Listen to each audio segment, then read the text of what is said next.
So in this video, I'm gonna show you how to remove the inducer motor. Okay, first, the gas pipe, as you see, is in your way. I think it will be fine. So this is the power line that I did temporarily. Basically, there are 3 screws, one here and one here. Actually, this one has only 2, looks like.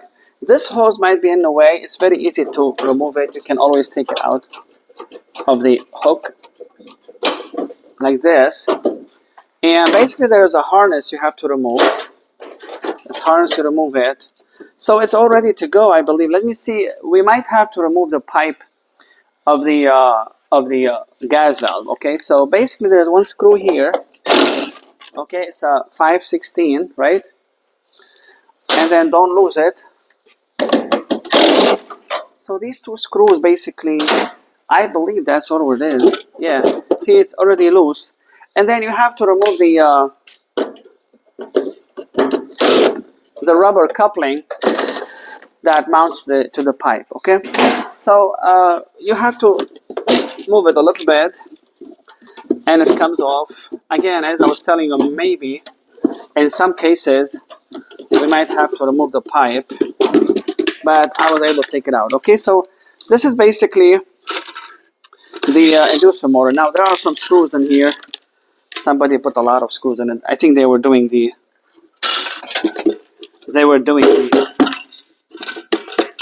always when you take it. So you need to remove this in case you want to replace it, or sometime if you see leakage water in here, a lot of time you're going to see a small mark of rust. This guy is leaking from here basically. So I mean, not this one, but usually it leaks from here. This one looks good. There is still small leaks, but it's okay. So this one, as you see, it comes with a washer from the manufacturer. Okay, so sometimes you can, if you feel that thing is humming like this, it could be a bird. Sometimes birds, this one in particular, it could be a little bit difficult, but a lot of time birds, especially when winter start, and they're looking for a warm place, so they go into chimney. Again, if your chimney is not anti or bird or mice resistant, it could go, the bird can go inside it, believe it or not, and they keep going all the way down, hoping that they're going to find a place to get out, but they will stuck here. A lot of time when I see the motor humming, especially if it's new like this, I mean not too old, and I hear the humming, if you come close to it, you're going to smell the dead body of the bird. It depends how long it's been dead. Usually people will call us when they have no heat. So sometimes the bird didn't decompose it. What do you call it? It didn't rotten yet. But sometimes I can smell it. Okay, so it could be a bird. You remove this. You clean it from the bird. Sometimes things can go in there, leaves or anything. Okay, and after you move the bird, it's gonna move. So sometimes you can feel humming, but you move it, there's no bird in there. Sometimes the bearing is wearing out. For temporary fix, believe it or not, you put just a drop of oil. Again, it's not always the best thing, but if you put a drop of oil and you start to spin it, you might release the bearing, because the bearing can be really old, and you know how it is, bearing go bad with the years. And then also if you have one with a long nose like this, you can also drop it here. I don't know if you can see it. It's in this area here. Yeah, there is also a bearing. You can do this while the thing is in there anyway, but I'm just showing you go closer. But before you remove this, if it's humming and you put oil on it, it might release. But again, not for a long time, just for a short time, so you can survive, so you can have some heat. I'm gonna put it back.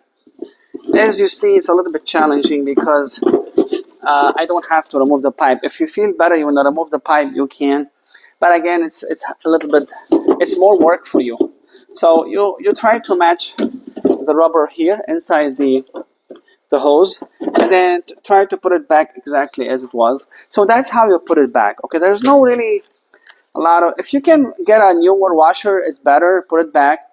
Or you can get high temp caulking or high temp heat resistant silicone, and you can put a little bit on it, So now I don't recommend going crazy on this because remember it's a plastic, it's a PVC.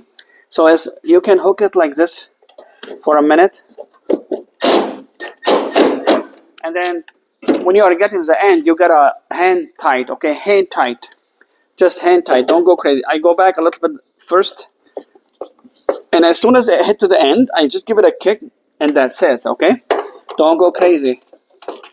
If you have an 18-volt drill and you go crazy on it without watching how you speed, you're gonna just knock it out. It's gonna break. Okay, put back the hose. Right? And the plug.